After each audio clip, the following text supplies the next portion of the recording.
ಮಾಧ್ಯಮದ ಎಲ್ಲ ಸ್ನೇಹಿತರೆ ಕ್ಷಮಿಸಬೇಕು, ಭಾಳ ವಿಳಂಬ ಆಯಿತು. ಸಬ್ಜೆಕ್ಟ್ಸು ಜಾಸ್ತಿ ಇದ್ದದರಿಂದ ಕ್ಯಾಬಿನೆಟ್ ಮೀಟಿಂಗ್ ಕೂಡ ಭಾಳ ಉದ್ದನೆಯಾಗಿ ಚರ್ಚೆ ಮಾಡಬೇಕಾದಂಥ ಪರಿಸ್ಥಿತಿ ಆಯಿತು. ಹಾಗಾಗಿ ತಡ ಆಯಿತು. ನೀವೆಲ್ಲ ಪಾಪ ಬೆಳಿಗ್ಗೆಯಿಂದ ಕಾದಿದ್ದೀರಿ, ಮತ್ತು ಬೆಳಿಗ್ಗೆ ಕಾರ್ಯಕ್ರಮದಲ್ಲೂ ಭಾಗವಹಿಸಿದ್ದೀರಿ, ಈಗಲೂ ಕೂಡ ಕಾದಿದ್ದೀರಿ. ಅದಕ್ಕೋಸ್ಕರ ನಿಮ್ಮೆಲ್ಲರಿಗೂ ಧನ್ಯವಾದಗಳನ್ನು ಹೇಳಲಿಕ್ಕೆ ಬಯಸ್ತಾ ಇದ್ದೇನೆ. ಬೆಳಿಗ್ಗೆ ಇವತ್ತು ಸೆಪ್ಟೆಂಬರ್ 17ನೇ ತಾರೀಕು ಕಲ್ಯಾಣ ಕರ್ನಾಟಕದ ವಿಮೋಚನಾ ದಿನ, ಅಂದರೆ ಕಲ್ಯಾಣ ಕರ್ನಾಟಕ ಉತ್ಸವ 2024 ಅಂತ ನಾವು ಕರಿತೀವಿ. ಆದರೆ ಹೈದರಾಬಾದ್ ಕರ್ನಾಟಕ, ಬೀದರ್, ಗುಲ್ಬರ್ಗ, ರಾಯಚೂರು 3 ಜಿಲ್ಲೆಗಳು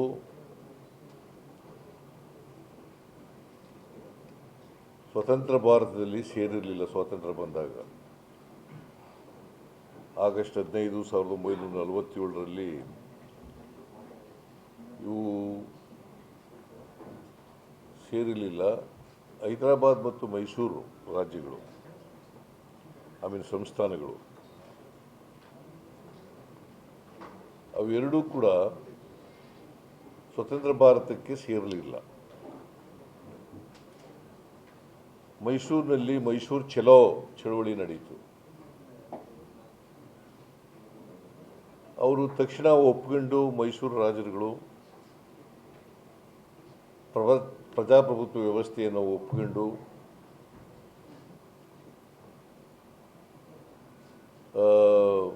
ಭಾರತ ಸರ್ಕಾರದಲ್ಲಿ ಸೇರ್ಕೊಳ್ತಕ್ಕಂಥ ಕೆಲಸವನ್ನು ಮಾಡೋದು ತೀರ್ಮಾನ ಆಯಿತು.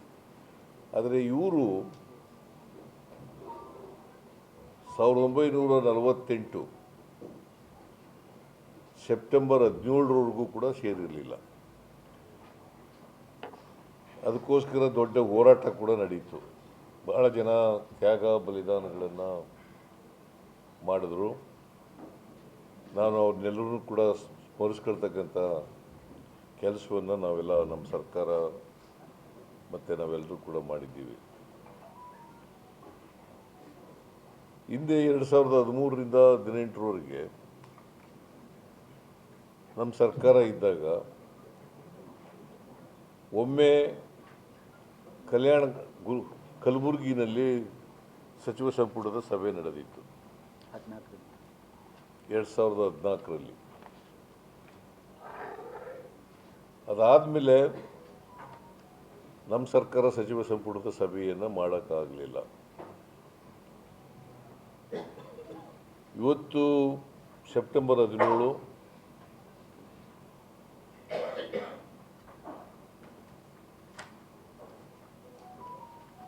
ಹೈದರಾಬಾದ್ ಕರ್ನಾಟಕ, ಅಂದರೆ ಕಲ್ಯಾಣ ಕರ್ನಾಟಕ ವಿಮೋಚನೆಯಾದಂಥ ದಿನ. ಪ್ರಿಯಾಂಕ್ ಖರ್ಗೆ ಅವರು, ಶರಣ್ ಪ್ರಕಾಶ್ ಪಾಟೀಲ್ ಅವರು ಮತ್ತು ಈ ಭಾಗದ ಶಾಸಕರುಗಳು ಎಲ್ಲರೂ ಕೂಡ ಒಂದು ಸಚಿವ ಸಂಪುಟದ ಸಭೆಯನ್ನು ಕಲಬುರಗಿಯಲ್ಲಿ ಮಾಡಬೇಕು, ಆ ಭಾಗದಲ್ಲಿರ್ತಕ್ಕಂಥ ಜ್ವಲಂತ ಸಮಸ್ಯೆಗಳಿಗೆ ಪರಿಹಾರವನ್ನು ಕಂಡುಕೊಳ್ಳಬೇಕು ಅಂತೇಳಿ ಅವರೆಲ್ಲರೂ ಹೇಳಿದ್ದರಿಂದ ನಾನು ಹೇಗೂ ಸೆಪ್ಟೆಂಬರ್ 17ನೇ ತಾರೀಕು ಬರ್ತಾ ಇದ್ದೀನಿ. ಅವತ್ತೇ ಸಚಿವ ಸಂಪುಟದ ಸಭೆಯೂ ಕೂಡ ಮಾಡೋಣ ಅಂಥೇಳಿ ಇವತ್ತು ಸಚಿವ ಸಂಪುಟದ ಸಭೆಯನ್ನು ಮಾಡಿದ್ದೀವಿ. ನಿಮಗೆಲ್ಲ ಗೊತ್ತಿದೆ, 2012ರಲ್ಲಿ ಸಂವಿಧಾನಕ್ಕೆ ತಿದ್ದುಪಡಿ ಆಯಿತು ಮನಮೋಹನ್ ಸಿಂಗ್ರವರು ಇರುವಾಗ. NDA ಸರ್ಕಾರ ಇದ್ದಾಗ, UPA ಸರ್ಕಾರ ಇರುವಾಗ ಮನಮೋಹನ್ ಸಿಂಗ್ರವರು ಪ್ರಧಾನಮಂತ್ರಿ ಆಗಿರುವಾಗ ಮಲ್ಲಿಕಾರ್ಜುನ್ ಖರ್ಗೆ ಅವರ ಮತ್ತು ಧರ್ಮಸಿಂಗ್ ಅವರ ಮತ್ತು ಇತರ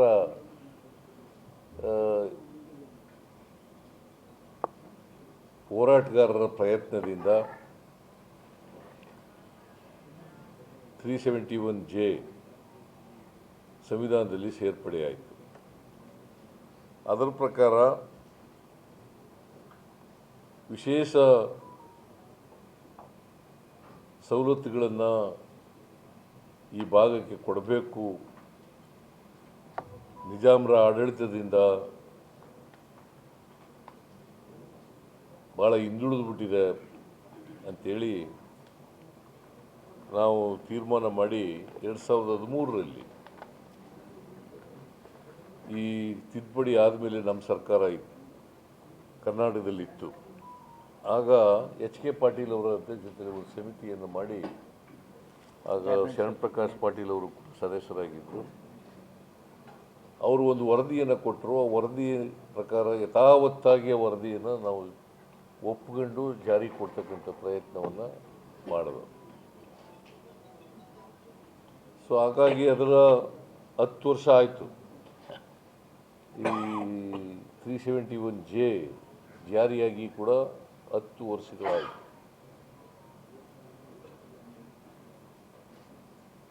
ಸೊ ಅದನ್ನು ದಶಮಾನೋತ್ಸವ ಕಾರ್ಯಕ್ರಮವನ್ನು ಕೂಡ ಇವತ್ತು ಹಮ್ಮಿಕೊಂಡಿದ್ದು. 2 ಕಾರ್ಯಕ್ರಮಗಳನ್ನು ಮಾಡಿದ್ದೀವಿ. ದಶಮಾನೋತ್ಸವ ಕಾರ್ಯಕ್ರಮ, ವಿಜಯ ಆಮೇಲೆ ಕಲ್ಯಾಣ ಕರ್ನಾಟಕ ಉತ್ಸವ ಕಾರ್ಯಕ್ರಮ, ಇವೆರಡನ್ನೂ ಕೂಡ ಮಾಡಿದ್ದೀವಿ. ಕ್ಯಾಬಿನೆಟ್ ಮೀಟಿಂಗ್ ಕೂಡ ಇವತ್ತು ಮಾಡಿದ್ದೀವಿ. ಕ್ಯಾಬಿನೆಟ್ ಮೀಟಿಂಗ್ನಲ್ಲಿ ಇವತ್ತು ಭಾಳ ಹೆಚ್ಚು ವಿಷಯಗಳನ್ನು ಅನುಮೋದನೆ ಕೊಡ್ತಕ್ಕಂಥದ್ದು, DPR ಮಾಡ್ತಕ್ಕಂಥ ಕೆಲಸವನ್ನು ಮಾಡಿದ್ದೀವಿ. ಸುಮಾರು 56 ಸಬ್ಜೆಕ್ಟ್ಗಳನ್ನು ಇವತ್ತು ಚರ್ಚೆ ಮಾಡಿದ್ದೀವಿ.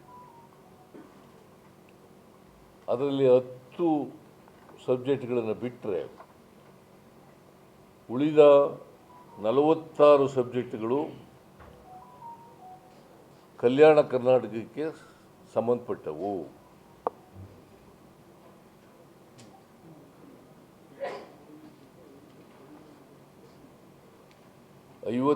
ರಲ್ಲಿ 46 ಕಲ್ಯಾಣ ಕರ್ನಾಟಕಕ್ಕೆ ಸಂಬಂಧಪಟ್ಟವು. ಸುಮಾರು 12,692 ಕೋಟಿ ರೂಪಾಯಿ ಈ ಒಟ್ಟು 56 ಸಬ್ಜೆಕ್ಟ್ಗಳಿಂದ 12,692 ಕೋಟಿ. ಇದರಲ್ಲಿ ಹೈದರಾಬಾದ್ ಕರ್ನಾಟಕಕ್ಕೆ ಸೇರಿದಂಥ 46 ಸಬ್ಜೆಕ್ಟ್ಗಳಿಗೆ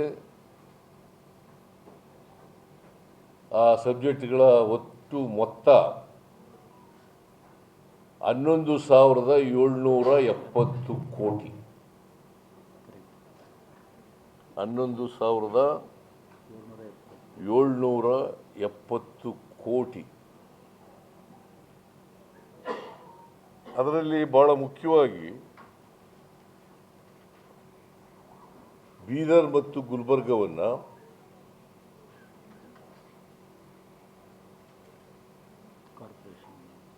ಕಾರ್ಪೊರೇಷನ್ಗಳಾಗಿ ಕನ್ವರ್ಟ್ ಮಾಡ್ತಕ್ಕಂಥ ನಿರ್ಣಯವನ್ನು ಮಾಡಿದ್ದೀವಿ. ಬೀದರ್ ಮತ್ತು ರಾಯಚೂರು ಪಟ್ಟಣಗಳನ್ನು ನಗರ ಪಾಲಿಕೆಗಳನ್ನಾಗಿ ಮಾಡ್ತಕ್ಕಂಥ ನಿರ್ಣಯವನ್ನು ಮಾಡಿದ್ದೇವೆ. ಜೊತೆಗೆ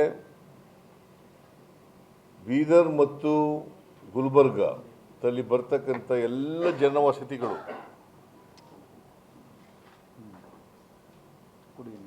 ಕುಡಿಯ ನೀರಿನ ಯೋಜನೆಯನ್ನು ಮಾಡ್ತಕ್ಕಂಥದ್ದನ್ನು ಮಾಡಿದ್ದೀವಿ.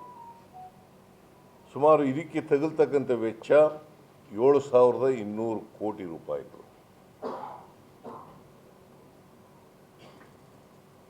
7,200 ಕೋಟಿಗಳು ನಾರಾಯಣಪುರ ಡ್ಯಾಮ್ನಿಂದ ನೀರು ತಗೊಬರತಕ್ಕಂಥದ್ದು ಅಲ್ಲ, ನಾರಾಯಣಪುರ ಅಲ್ಲ, ನಾರಾಯಣಪುರ ಡ್ಯಾಮಿಂದ ನೀರು ತಗೊಬರ್ತಕ್ಕಂಥದ್ದು. ಸೊ ಇದನ್ನು ಕೇಂದ್ರ ಸರ್ಕಾರಕ್ಕೆ ಈ ಪ್ರಾಜೆಕ್ಟ್ಗಳನ್ನು ಕಳಿಸ್ಕೊಡ್ತೀವಿ. ಕೇಂದ್ರ ಸರ್ಕಾರ ಅರ್ಧ ಕೊಡಬೇಕು, ರಾಜ್ಯ ಸರ್ಕಾರ ಅರ್ಧ ತರಿಸ್ತಕ್ಕಂಥ ಕೆಲಸವನ್ನು ಮಾಡ್ತದೆ. 7,200 ಕೋಟಿ ರೂಪಾಯಿನಲ್ಲಿ ರಾಜ್ಯ ಸರ್ಕಾರ ಅರ್ಧ 3,600 ಕೋಟಿ, ಒಟ್ಟು 7,000 ಕೋಟಿ ರೂಪಾಯಿಗಳಿಗೆ ಬೀದರ್ ಮತ್ತು ಗುಲ್ಬರ್ಗಾದಲ್ಲಿ ಬರ್ತಕ್ಕಂಥ ಎರಡೂ ಜಿಲ್ಲೆಗಳಲ್ಲಿ ಬರ್ತಕ್ಕಂಥ ಪ್ರತಿ ಹಳ್ಳಿಗೆ, ಜನವಸತಿಗಳು ಅಂದರೆ ಎಲ್ಲ ಹಳ್ಳಿಗಳೇ ಅಲ್ವಾ, ಕ್ಲಾರಿಟಿ ಇದೆ. ಇದು ಕ್ಲಾರಿಟಿನೇ, ಜನವಸತಿಗಳು ಅನ್ನೋದು ಕ್ಲಾರಿಟಿನೇ. ಇನ್ನು ಜನರ ಭಾಷೆಯಲ್ಲಿ ಎಲ್ಲ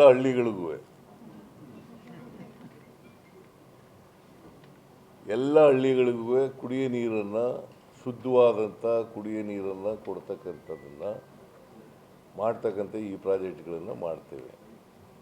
ಮತ್ತು ಭಾಳ ದಿನಗಳಿಂದ ಬೇಡಿಕೆ ಇದ್ದು ನೆನೆಗುದಿಗೆ ಬಿದ್ದಿದ್ದಂಥ ಈ ಭಾಗದಲ್ಲಿ ಒಂದು ಸಚಿವಾಲಯ ಮಾಡಬೇಕು ಅಂತೇಳಿ ತೀರ್ಮಾನ ಮಾಡಿದ್ವಿ.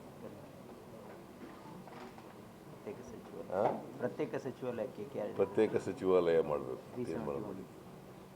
ಈಗ ನಾವು 24-25ರಲ್ಲಿ ನುಡಿದಂತೆ ನಡೆದಿದ್ದೀವಿ. ಕೊಟ್ಟ ಮಾತಿನಂತೆ ಈ ಭಾಗದಲ್ಲಿ ಕಲ್ಯಾಣ ಕರ್ನಾಟಕಕ್ಕೆ ಪ್ರತಿ ವರ್ಷ 5,000 ಕೋಟಿ ರೂಪಾಯಿಗಳನ್ನು ಕೊಡಬೇಕು ಅಂತೇಳಿ ಘೋಷಣೆ ಮಾಡಿ ರಿಲೀಸ್ 5,000 ಕೋಟಿ ಈ ವರ್ಷ ಕೊಟ್ಟಿದ್ದೀವಿ 24-25ಕ್ಕೆ. ಕೇಂದ್ರ ಸರ್ಕಾರ ಇವತ್ತಿನವರೆಗೆ 10 ವರ್ಷಗಳಲ್ಲಿ 1 ರೂಪಾಯಿ ಕೊಟ್ಟಿಲ್ಲ.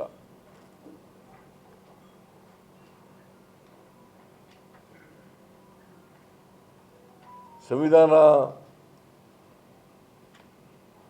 ತಿದ್ದುಪಡಿಯಾಗಿ 371J ಸೇರ್ಪಡೆಯಾಗಿ ಇವತ್ತಿನವರೆಗೂ 1 ರೂಪಾಯಿ ಕೊಟ್ಟಿಲ್ಲ. ಅದಕ್ಕೆ ಒಂದು ರೆಸಲ್ಯೂಷನನ್ನು ನಾವು ಪಾಸ್ ಮಾಡಿದ್ದೀವಿ.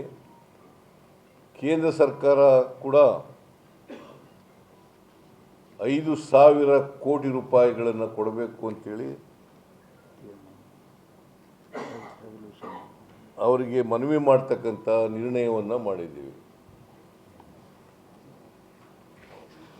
ಎಲ್ಲ ಭರ್ತಿಗಳು, ಎಲ್ಲ ಹುದ್ದೆಗಳು. ಆಮೇಲೆ ಖಾಲಿ ಇರ್ತಕ್ಕಂಥ ಎಲ್ಲ ಹುದ್ದೆಗಳು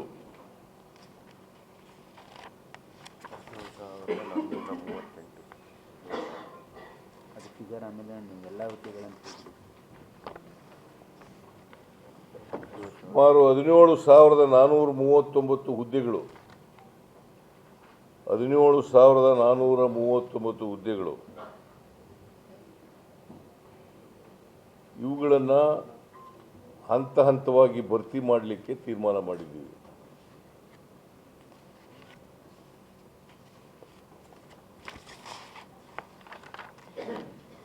ಆಮೇಲೆ 11,770 ಕೋಟಿ ರೂಪಾಯಿಗಳಲ್ಲಿ ಕೃಷಿ ಇಲಾಖೆಗೆ 100 ಕೋಟಿ ರೂಪಾಯಿಗಳು, ವಾಣಿಜ್ಯ ಮತ್ತು ಕೈಗಾರಿಕೆ ಇಲಾಖೆಗೆ 998 ಎಷ್ಟಿದು 998 ಬೇರೆ, ಆಮೇಲೆ 175 ಕೋಟಿ ಒಂದು 990 ಇದು ಎಲ್ಲ ಕೂಡಿ ಎಷ್ಟಾಗ್ತದೆ ಅಂತ ಇದೆಲ್ಲ ಸೇರಿ 1,500 ಕೋಟಿ 1,500 ಕೋಟಿ ಆಗುತ್ತೆ. ಅಪ್ರಾಕ್ಸಿಮೇಟ್ಲಿ 1,500 ಕೋಟಿ ಆಗುತ್ತೆ. ಇದು 1000, ಇದು 1,300, 1,550 ಕೋಟಿ 1,550 ಕೋಟಿ ಇದೆಲ್ಲ ಲೆಕ್ಕ. 1,550 ಕೋಟಿ ಕೃಷಿ ಇಲಾಖೆಗೆ ಸಂಬಂಧಪಟ್ಟಂತೆ 100 ಕೋಟಿ, ಕೈಗಾರಿಕೆ ಇಲಾಖೆಗೆ ಸಂಬಂಧಪಟ್ಟಂತೆ 1,550 ಕೋಟಿ, 32 ಕೋಟಿ ಅರಣ್ಯ ಇಲಾಖೆ 32 ಕೋಟಿ, ಅರಣ್ಯ ಇಲಾಖೆಗೆ ಸಂಬಂಧಪಟ್ಟಂತೆ 32 ಕೋಟಿ, ಆರೋಗ್ಯ ಇಲಾಖೆಗೆ ಎಷ್ಟು 910 ಕೋಟಿ. ಸುಮಾರು 910 ಕೋಟಿ. ವಸತಿ ಇಲಾಖೆಗೆ ಸುಮಾರು 320 ಕೋಟಿ 320 ಕೋಟಿ ವಸತಿ ಇಲಾಖೆ ಇಲ್ಲ ವಸತಿ ಇಲಾಖೆ 320 ಕೊಟ್ಬಿಡಿ ಅವ್ರಿಗೆ. ಅದ್ರ ಕಾಪಿ ಎಲ್ಲ ಕೊಟ್ಬಿಟ್ರಿ ಯಾವ ನೀವೇ. ಇಲಾಖೆಗೆ ಯಾವ ವಸತಿಗೆ ಅಂತೇಳಿ ನಿಮ್ಗೆ ಆಮೇಲೆ ಕಾಪಿ ಅದ್ರ ಕಾಪಿನೇ ಕೊಟ್ಬಿಡ್ತೀವಿ ನಿಮಗೆ. ಅದು ಅನುಕೂಲ ಆಗುತ್ತೆ. ನಾನು ಹೇಳೋದಕ್ಕಿಂತ 20 ಪೇಜ್ ಇದೆ. ಇಲ್ಲ ಭಾಳ 44 ವಿಷಯಗಳು ನಮ್ಮ ಭಾಗದಿರೋದ್ರಿಂದ ಭಾಳ ದೊಡ್ಡ ಒಂದು ಪಟ್ಟಿ ಇದೆ. ಯಾವ ಇಲಾಖೆ ಅಲ್ಲಿದು ಕೊಡಪ್ಪ. ಎಲ್ಲ ಪೂರ್ತಿ ಕೊಡ್ತಿದ್ದೆ ಅವ್ರಿಗೆ ಇಂಟ್ರೆಸ್ಟ್ ನಮ್ಮ ಭಾಗದಿರುತ್ತೆ. ಕ್ಯಾಬಿನೆಟ್ ಡಿಸಿಷನ್ ಹೀಗೆ ಮತ್ತೆ ನಾನು ಬಜೆಟ್ನಲ್ಲಿ ಘೋಷಣೆ ಮಾಡಿದ್ನಲ್ಲ, ಕಲ್ಯಾಣ ಕರ್ನಾಟಕಕ್ಕೆ ಸಂಬಂಧಪಟ್ಟಂತೆ ಬಜೆಟ್ನಲ್ಲಿ ಏನು ಘೋಷಣೆ ಮಾಡಿದ್ದೆ ಅವೆಲ್ಲವೂ ಕೂಡ ಎಲ್ಲ ಸಬ್ಜೆಕ್ಟ್ಗಳು ಕೂಡ ಪಾಸ್ ಮಾಡಿದ್ದೀವಿ. ಇವತ್ತು ಅನುಮೋದನೆ ಕೊಟ್ಟಿದ್ದೀವಿ. ಇನ್ನೇನಾದ್ರು ಹೇಳಿದ್ರಿ ಎಚ್ ಕೆ ಪಾಟೀಲ್ ಹೇಳ್ತೀರಿ ಅಂದರೆ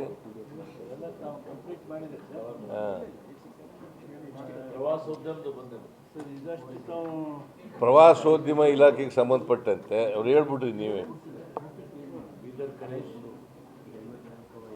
ಈಗ ನಾನೊಂದು ಹೇಳ್ತೀನಿ.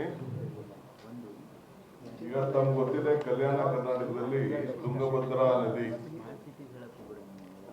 ಒಂದು ಮಿರಾಕಲ್ ರೀತಿ ನಾವು ವಾಪಸ್ಸು ಅದನ್ನ ಏನಾದ್ರು ಹೇಳೋದಿದೆಯಾ? 19 ಗೇಟನ್ನ ನಾವು ಸ್ಮಾರ್ಟ್ ಸಿಟಿ ಹೇಳೋದು ದೇವರ ಮಾಡಿಸಿದ್ದು ಅನುಗ್ರಹದಿಂದ ಜನರ ಸಹಕಾರದಿಂದ ಎಲ್ಲ ಇಂಜಿನಿಯರ್ಸು ಹೇಳಿದ ಮೇಲೆ ಪ್ರಾಕ್ಟಿಕಲ್ ಆಗಿ 5 ದಿನದಲ್ಲೇ ನೀರನ್ನು ಉಳಿಸಿ ರೆಸ್ಟೋರ್ ಮಾಡುವಂತ ಕೆಲಸ ನಾವು ಮಾಡಿದ್ದೀವಿ.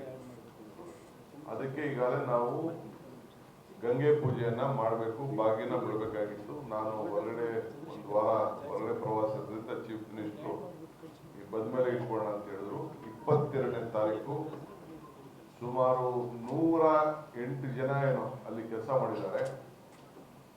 ಕೆಳಗಡೆ ಎಲ್ಲ ನುಗ್ಗಿ ನೀರು ಇದ್ದು ಒಳಗಡೆ ಹೋಗಿ ಗೇಟ್ ಹಾಕಿ ಮಾಡಿದವರು, ಕೆಲಸ ಮಾಡಿದವರು ಎಲ್ಲ ಇದ್ದಾರೆ. ಅದು ಡೆಪ್ಟಿ ಕಮಿಷನರು ನಮ್ಮ ಡಿಪಾರ್ಟ್ಮೆಂಟ್ ಲಿಸ್ಟ್ ಕಟ್ತಾರೆ. ಅವರೆಲ್ಲ ಸನ್ಮಾನ, ಇಂಜಿನಿಯರ್ಸ್ಗೆಲ್ಲ ಒಂದು ಸನ್ಮಾನ ಇಟ್ಕೊಂಡಿದ್ದೀವಿ. ಅವತ್ತು ಗಂಗೆ ಪೂಜೆ ಬಾಗಿನ ಬಿಡುವಂತ ಕಾರ್ಯಕ್ರಮ ಕೂಡ ನಾವು ಇಟ್ಕೊಂಡಿದ್ದೇವೆ. ಇದೊಂದು ಬಹಳ ವಿಶೇಷವಾದಂತ ಕಾರ್ಯಕ್ರಮ ನಿಮ್ಮ ಭಾಗದ್ದು. ಸೊ ಇನ್ನು ಸ್ವಲ್ಪ ಇವತ್ತು ದಿವಸ ಕೇಳಿದ್ದೀನಿ, ಇನ್ನೇನು ರೆಡಿ ನಿಂತ್ಕೊಂಡ್ರೆ ಫುಲ್ ಆಗ್ತದೆ. 22ನೇ ತಾರೀಕು ತಾವೆಲ್ಲ ಅದಕ್ಕೆ ಬರಬೇಕು. ಒಂದೇ ಜಾಗದಲ್ಲಿ ಮಾಡಕ್ಕಾಗಲ್ಲ. ತುಂಗಭದ್ರಾ ಡ್ಯಾಮ್, ತುಂಗಭದ್ರಾ ಬಾಗಿನ ಕೊಪ್ಪಳ, ಹೊಸಪೇಟೆ ನಿಮ್ಮ ಕಲ್ಯಾಣ ಕರ್ನಾಟಕದಲ್ಲೇ. ಇನ್ನೊಂದು ಬಹಳ ಪ್ರಮುಖವಾದದ್ದು, ಅನುಭವ ಮಂಟಪದಿಂದ ಅಂಜಾದ್ರಿ ಬೆಟ್ಟದವರೆಗೂ ಕೂಡ ಏನೇನು ಪ್ರವಾಸೋದ್ಯಮದ ಜಿಲ್ಲೆಯ ಸ್ಮಾರಕಗಳು ಇತ್ತೋ ಅದೆಲ್ಲ ಪ್ರಸ್ತಾವನೆಯನ್ನ ಇವತ್ತು ಎಚ್ ಕೆ ಪಾಟೀಲ್ ಅವರು ಸಂಪುಟದ ಮುಂದೆ ತಂದಿದ್ರು. ಎಲ್ಲರೂ ಕೂಡ 101% ಏನೇನು ಸ್ಮಾರಕಗಳು ಇವೆ ಅವನ್ನೆಲ್ಲ ಉಳಿಸ್ಲಿಕ್ಕೆ, ಅಭಿವೃದ್ಧಿ ಮಾಡಲಿಕ್ಕೆ ಈಗಾಗಲೇ ಅವನ್ನೆಲ್ಲ ಕೂಡ ಒಪ್ಪಿಗೆಯನ್ನ ಸಂಪುಟ ಕೊಟ್ಟಿದೆ. ಆ ಪಟ್ಟಿಯನ್ನು ನಿಮಗೆ ಬಿಡುಗಡೆ ಮಾಡ್ತೇವೆ. ಅದೇ ಹೇಳ್ತೀವಿ ತಡೆಯಪ್ಪ, ಡೀಟೇಲ್ಸ್ ಕೊಡ್ತೀವಿ. ಡೀಟೇಲ್ಸ್ ಕೊಡ್ತೀವಿ. ಅರಣ್ಯೀಕರಣ ಪ್ರತಿ ಜಿಲ್ಲೆಯಲ್ಲೂ ಕೂಡ ಭೌಗೋಳಿಕ ಪ್ರದೇಶ ಅಲ್ಲಿ ಸುಮಾರು 20% ಹಸಿರು ಮಾಡಬೇಕು ಅಂತ ಹೇಳಿ ಕೂಡ ಒಂದು ದೊಡ್ಡ ತೀರ್ಮಾನವನ್ನು ಮಾಡಿದ್ದೇವೆ. ಅಕ್ಷರ ಆವಿಷ್ಕಾರದಿಂದ ಶಿಕ್ಷಣ ಮತ್ತು ಕೌಶಲ್ಯ ಸೂಚಿಕೆಗಳನ್ನ ಸುಧಾರಿಸಿ ಹೊಸ ಕೈಗಾರಿಕಾ ಕ್ರಾಂತಿಯ ಬಂಡವಾಳ ಆಕರ್ಷಣೆಗೆ ಒತ್ತನ್ನು ಕೂಡ ಇವತ್ತು ನಾವು ಕೊಟ್ಟಿದ್ದೇವೆ. ಆಶ್ರಯ ವಸತಿ ಸೌಕರ್ಯ ಕೂಡ ನಾವು ಗಮನದಲ್ಲಿ ಇಟ್ಕೊಂಡಿದ್ದೇವೆ. ಆಡಳಿತ ವಿಲೇನೀಕರಣ, ಸಚಿವಾಲಯ ಸಶಕ್ತೀಕರಣ ಹಾಗೂ ಸ್ಮಾರ್ಟ್ ಸಿಟಿಗಳಿಗೆ ಉತ್ತೇಜನವನ್ನು ಕೊಡುವ ದೃಷ್ಟಿಯಿಂದ ಬಹಳ ಇವತ್ತು ನಾವು ರಾಯಚೂರು ಮತ್ತು ಬೀದರ್ ಇದನ್ನ ಕಾರ್ಪೊರೇಷನ್ ಆಗಿ ಮೇಲ್ದರ್ಜೆಗೆ ಏರಿಸುವಂತ ಒಂದು ಐತಿಹಾಸಿಕವಾದ ನಿರ್ಧಾರ ಕೂಡ ಇವತ್ತು ಆಗಿದೆ. ಆಮೇಲೆ ಆರೋಗ್ಯ ಇಲಾಖೆ ಸಂಬಂಧಪಟ್ಟಂತೆ ಅನೇಕ ಕಾರ್ಯಕ್ರಮವು ಕೂಡ ಇಲ್ಲಿ ಈ ಭಾಗದ ಜನರಿಗೆ ಮುಕ್ತವಾದಂಥ ಆರೋಗ್ಯವನ್ನು ಸಿಗಲಿಕ್ಕೆ ಇಲ್ಲಿ ಮಾನವೀಯತೆ ಮೆರೀಲಿಕ್ಕೋಸ್ಕರ ಇವತ್ತು ಈ ಒಂದು ಕ್ಯಾಬಿನೆಟ್ನಲ್ಲಿ ತೀರ್ಮಾನ ಕೂಡ ಆಗಿದೆ. ಎಂಟೈರ್ ಡೀಟೇಲ್ಸ್ನ ನಮ್ಮ ಡಿಸ್ಟ್ರಿಕ್ಟ್ ಮಿನಿಸ್ಟ್ರು ಇಲ್ಲಿ ಅಡ್ಮಿನಿಸ್ಟ್ರೇಷನ್ ಕಂಪ್ಲೀಟ್ ನಿಮಗೆಲ್ಲ ಕಳಿಸ್ಕೊಡ್ತಾರೆ. ಇದು ಜನರ ಮಧ್ಯದಲ್ಲೇ ಜನರ ಮುಂದೆನೇ ಹೋಗಿ ಅವ್ರ ಹತ್ರ ಕೂಡ ವಿಚಾರವನ್ನ ಮಾಡಿ ಇಲ್ಲಿ ನಮ್ಮ ಬೀದರ್ ಜಿಲ್ಲೆ ನಮ್ಮ ಜಿಲ್ಲಾ ಮಂತ್ರಿಗಳಂತ ಈಶ್ವರ್ ಖಂಡ್ರೆ ಅವರು ಬಹಳ ಒತ್ತಾಯ ಮಾಡಿದ್ರು. ನಮ್ಮ ಬೋಸರಾಜ್ ನಮ್ಮ ಸ್ಥಳೀಯ ಶಾಸಕರು ಇಬ್ಬರು ಮಂತ್ರಿಗಳು ಏನಿದ್ದಾರೆ ಶರಣ್ ಪ್ರಕಾಶ್ ಮತ್ತು ನಮ್ಮ ಪ್ರಿಯಾಂಕ್ ಖರ್ಗೆ ಅವರು ಮತ್ತು ನಮ್ಮ ದರ್ಶನಾಪುರ ಅವರೆಲ್ಲ ಕೂಡ ಒಕ್ಕೂಟದಿಂದ ಈ ಕ್ಯಾಬಿನೆಟ್ ಅನ್ನ ನಮ್ಮ ಈ ದಿನ ಪವಿತ್ರವಾದಂಥ ದಿನ ನಮಗೆ ಸಿಕ್ಕಿದಂಥ ಸ್ವಾತಂತ್ರ್ಯ ದಿನನೇ ಆಗಬೇಕು ಅಂತೇಳಿ ಅವರು ಮಾಡಿದ್ದಾರೆ. ಇದಲ್ಲದೆ ಮುಂದಕ್ಕೆ ನಮ್ದು ಒಂದು ದೊಡ್ಡ ಸಭೆ ಕೂಡ ನಾವು ಮಾಡೋದಿದ್ದೇವೆ. ಅದನ್ನ ಮುಂದಕ್ಕೆ ನಾನು ಆ ವಿಚಾರವನ್ನು ನಿಮ್ಮ ಗಮನಕ್ಕೆ ತರುತ್ತೇನೆ. PSC 24 ಇದೆ ಹೊಸ 31 ಸಮುದಾಯ ಲುಕ್ಔಟ್ ಮಾಡ್ತಾ ಇದೀವಿ. ಅದಕ್ಕೆಲ್ಲ ತಾಲೂಕು ಆಸ್ಪತ್ರೆ ಎರಡು ಜಿಲ್ಲಾ ಆಸ್ಪತ್ರೆ, ತಾಲೂಕಿನಿಂದ ಜಿಲ್ಲಾ ಆಸ್ಪತ್ರೆ ಎರಡು ಏನ ಮಾಡ್ತೀವಿ ಅಂತ ಹೇಳಿದ್ವಿ. ಸರ್ಕಾರದ ಅವಧಿ ಒಳಗೇನೆ ಮಾಡ್ತೀವಿ ಅಂತ ಹೇಳಿದ್ವಿ. ಒಂದು ತಿಳ್ಕೊಳ್ಳಿ, ನಮ್ಮ ಕಡೆ ಕೆಲಸ ತಗೋಬೇಕಾದ್ರೆ ಫೈನಾನ್ಸ್ ಡಿಪಾರ್ಟ್ಮೆಂಟ್ ಹೋಗ್ಬೇಕು, ನಿಮ್ಮ ಕಡೆ ಅಪಾಯಿಂಟ್ಮೆಂಟ್ ತಗೋಬೇಕಾದ್ರೆ ಎಂಟೈರ್ ಸರ್ಕಾರ ಅನುಮತಿಯನ್ನ ಕೊಟ್ಟಿದೆ. ಅದ್ರ ಮೇಲೆ ಈಗಾಗಲೇ ಕೆಲಸ ನಡೀತಾ ಇದೆ. ಕೆಲವು PSCಗಳದು KPSC ತಾಂತ್ರಿಕವಾದಂಥ ಕೆಲವು ವಿಚಾರಗಳು ಇವನ್ನೆಲ್ಲ ಕೂಡ ಗಮನದಲ್ಲಿ ಇಟ್ಕೊಂಡು ಚೀಫ್ ಸೆಕ್ರೆಟರಿಗೆ ಸಪ್ರೇಟ್ ಆಗಿ ಇದ್ರ ಬಗ್ಗೆ ಒಂದು ಮಾಡಿ ಅಂತ ಈಗಾಗಲೇ ಇದಲ್ಲದೆ ವಿಶೇಷವಾಗಿ ಬಹಳ ವರ್ಷದಿಂದ ಬಿದ್ದಂತ ಬಿದರ್ನ ಡಿಸ್ಟ್ರಿಕ್ಟ್ ಕಾಂಪ್ಲೆಕ್ಸ್ ಏನಿದೆ, ಇಂಥ ಒಂದು ಭವ್ಯವಾದಂತ ಕಟ್ಟಡ 1,20,20,000 ಅಡಿ ಉಳ್ಳದ ಒಂದು ಭವ್ಯವಾದಂತ ಒಂದು ಅಲ್ಲಿ ಒಂದಿನ ಜಯದೇವ ಜಯದೇವ ಪ್ರಜಾಸೌಧ ಇನ್ನ ಮುಂದಕ್ಕೆ ಎಲ್ಲಾ ತಾಲೂಕಿನಲ್ಲೂ ಕೂಡ ಯಾವುದೇ ಮುನಿ ವಿಧಾನಸೌಧಗಳ ಹೆಸರನ್ನ ಬದಲಾವಣೆ ಮಾಡಿ ಪ್ರಜಾಸೌಧ ಅಂತ ನಾಮಕರಣ ಮಾಡ್ತಾ ಇದ್ದೀವಿ. ಎಲ್ಲ ಕೂಡ ಇನ್ನು ಮುಂದಕ್ಕೆ ಯಾವುದೇ ಮುನಿ ವಿಧಾನಸೌಧ ಬಿಟ್ಟು ಸಂಕೀರ್ಣಗಳಿಗೆ ಪ್ರಜಾಸೌಧ ಅಂತ ಹೇಳಿ ಮುಖ್ಯಮಂತ್ರಿಗಳ ಹೆಸರನ್ನ ಹೊಸ ತಾಲೂಕು ಆಡಳಿತವನ್ನು ತೀರ್ಮಾನವನ್ನು ಮಾಡಿದ್ದೇವೆ. ಅದು 1,20,000 ಫಸ್ಟ್ ಸ್ಟೇಜು, ಇನ್ನಾದ್ರೂ ಇನ್ನು ಮುಂದಕ್ಕೆ ಇನ್ನೊಂದು 45,000 ಆಡ ಮೀಸಲಾತಿ ಕೇಂದ್ರದಲ್ಲಿ ಬಡ್ತಿ ಮತ್ತು ನೇಮಕಾತಿಯಲ್ಲಿ ಸಿಗ್ತಾ ಇಲ್ಲ ಅಂತ ಜನರೇಟ್ ಮಾಡಬೇಕು ಡಿಮಾಂಡ್ ಇದೆ. ಈಗ ಇಂಟ್ರೆಸ್ಟ್ ಮೀಸಲಾತಿ ಕರ್ನಾಟಕ ಕೇಂದ್ರ ಭಾಗದಲ್ಲಿ ಮೀಸಲಾತಿ ನೇಮಕಾತಿ ಮತ್ತು ಬಡ್ತಿಯಲ್ಲಿ ಅದು ಅನ್ಯಾಯ ಆಗ್ತಿದೆ. 10 ವರ್ಷ ಆದ್ರೂ ಸಹಿತ ಆಗ್ತಿಲ್ಲ. ಅದಕ್ಕೊಂದು ಸಪ್ರೇಟ್ ಟ್ರಿಬ್ಯುನಲ್ ಮಾಡಬೇಕಂತ ಬೇಡಿಕೆ ಇತ್ತು. ಅದ್ರ ಬಗ್ಗೆ ನಾವು ಕೆಲವು ಇಶ್ಯೂಸ್ ಇತ್ತು, ಟೆಕ್ನಿಕಲ್ ಇಶ್ಯೂಸ್, ಅದನ್ನೆಲ್ಲ ಒಂದು ಸಪ್ರೇಟ್ ಆಗಿ ಕ್ಯಾಬಿನೆಟ್ ಸಬ್ ಕಮಿಟಿ ಗೈಡೆನ್ಸ್ ಕೊಟ್ಟಿದ್ದಾರೆ. ಕ್ಯಾಬಿನೆಟ್ ಸಬ್ ಕಮಿಟಿ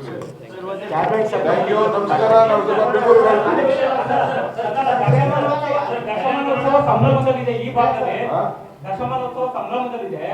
60,000 ಕೋಟಿಗೂ ಹೆಚ್ಚು ಹಣವನ್ನ ವ್ಯಯ ಮಾಡ್ತಿದ್ವಿ ಅಂತ. ಆದ್ರೆ ನಿಮ್ಮ ನಿರೀಕ್ಷಿತ ಮಟ್ಟದಲ್ಲಿ ಅಭಿವೃದ್ಧಿ ಆಗಿದೆ ಅನಿಸ್ತಿದೆ ಈ ಭಾಗದಲ್ಲಿ, ಅಥವಾ ನಿಮ್ಮ ಕಣ್ಣಿಗೆ ಕಾಣಿಸುವಂತಹ ಕೆಲಸ ಆಗಿದೆ, ಮುಂದಕ್ಕೂ ಮಾಡ್ತೀವಿ. ಅದಕ್ಕೆ ಕೇಳ್ರಿ ಇಲ್ಲಿ ಕೇಳಿಯಪ್ಪ. 2002ನೇ ಇಸ್ವಿನಲ್ಲಿ ಡಾಕ್ಟರ್ ನಂಜುಂಡಪ್ಪನವರ ವರದಿ ರೀಜನಲ್ ಇಂಬ್ಯಾಲೆನ್ಸನ್ನು ಹೋಗಲಾಡಿಸೋಕ್ಕೋಸ್ಕರ ಒಂದು ಕಮಿಟಿಯನ್ನು SM ಕೃಷ್ಣ ಅವರು ಮುಖ್ಯಮಂತ್ರಿಯಾಗಿದ್ದಾಗ ರಚನೆ ಮಾಡಿ ಡಾಕ್ಟರ್ ನಂಜುಂಡಪ್ಪನವರ ಅಧ್ಯಕ್ಷತೆಯಲ್ಲಿ ಐ ಪವರ್ ಕಮಿಟಿ. ಈಗ ಅದನ್ನು ಎವ್ಯಾಲ್ಯೂಯೇಷನ್ ಆಗಬೇಕಲ್ಲ, ಇಲ್ಲಿವರೆಗೆ ಏನಾಗಿದೆ, ಇನ್ನೂ ಯಾವ್ಯಾವ ತಾಲೂಕುಗಳು ಹಿಂದುಳಿದಿದ್ದಾವೆ ಅಂತ ಗೊತ್ತಾಗಬೇಕು ಅನ್ನೋ ಕಾರಣಕ್ಕೋಸ್ಕರ ಡಾಕ್ಟರ್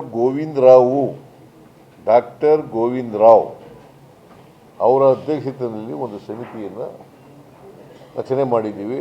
ಅವರು ಇಲ್ಲಿವರೆಗೆ ಆಗಿರ್ತಕ್ಕಂಥ ಬೆಳವಣಿಗೆಗಳು ಆರ್ಥಿಕವಾಗಿ ಸಾಮಾಜಿಕವಾಗಿ ಆಗಿರ್ತಕ್ಕಂಥ ತಾಲೂಕುಗಳು, ಈಗ ಯಾವ್ಯಾವ ತಾಲೂಕುಗಳನ್ನ ನಂಜುಂಡಪ್ಪನವರು ಒಟ್ಟು 119 ತಾಲೂಕುಗಳನ್ನು ಗುರುತಿಸಿದ್ವಿ.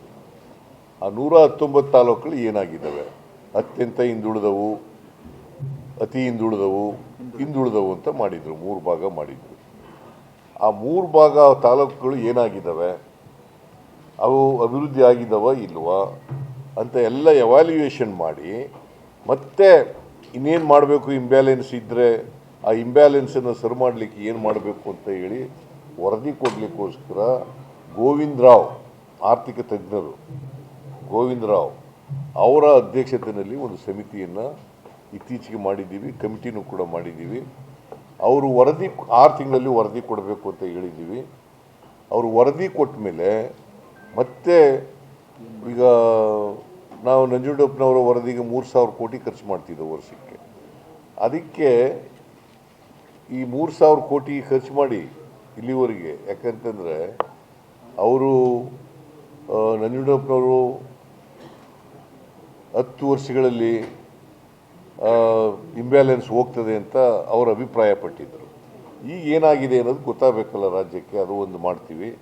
ಇನ್ನೊಂದು ಭಾಳ ಪ್ರಮುಖವಾದಂಥ ಕಾರ್ಯಕ್ರಮ ನಾನು ಮರೆತುಬಿಟ್ಟೆ. ಇಲ್ಲಿ ಹೈದರಾಬಾದ್ ಕರ್ನಾಟಕದಲ್ಲಿ ಈ ಕಲ್ಯಾಣ ಕರ್ನಾಟಕ ಇದೆಯಲ್ಲ, ಹೈದರಾಬಾದ್ ಕರ್ನಾಟಕ ಅನ್ನೋದೇ ಬರ್ತದೆ ನನಗೆ, ಕಲ್ಯಾಣ ಕರ್ನಾಟಕ.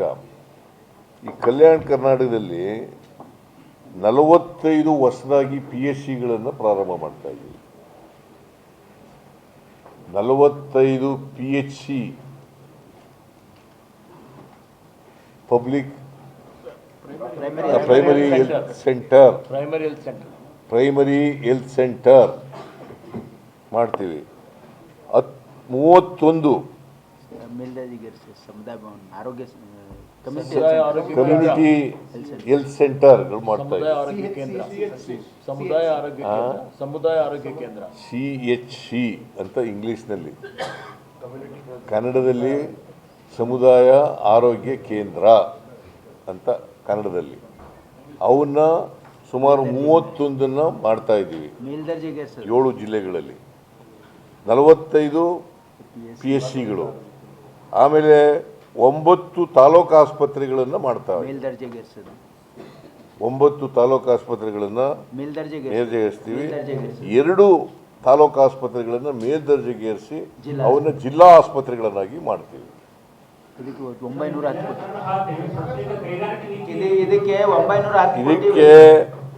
890 ಕೋಟಿ ರೂಪಾಯಿಯನ್ನು ಖರ್ಚು ಮಾಡ್ತಾ ಇದ್ವಿ.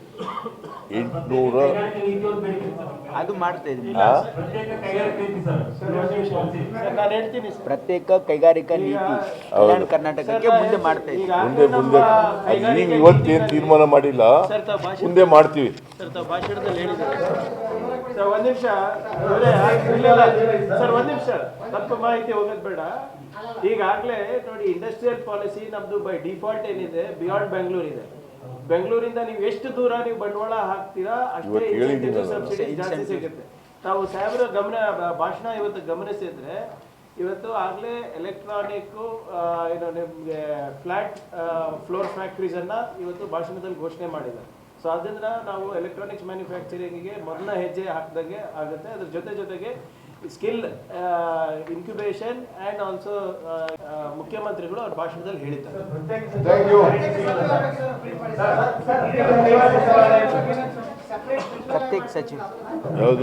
ಪ್ರತ್ಯೇಕ ಸಚಿವಾಲಯದ ಬಗ್ಗೆ ಕ್ಲಾರಿಟಿ. ಪ್ರತ್ಯೇಕ ಸಚಿವಾಲಯವನ್ನು ಮಾಡ್ತಾ ಇದ್ದೀವಿ. KKRDBಗೆ ಒಬ್ಬರು ಚೀಫ್ ಸೆಕ್ರೆಟರಿ ಅಲ್ಲ, ಚೀಫ್ ಇಂಜಿನಿಯರು ಮತ್ತು ಅಡಿಷನಲ್ ಸೆಕ್ರೆಟರಿ ಅವರನ್ನು ಸೃಷ್ಟಿ ಮಾಡಿ ನನಗೆ ಕೊಡ್ತಕ್ಕಂಥ ಕೆಲಸ ಮಾಡ್ತೀನಿ. ನನಗೆ ಹೋಗ್ಬೇಕು. ಥ್ಯಾಂಕ್ ಯು ಎಲ್ರಿಗೂ ಧನ್ಯವಾದಗಳು.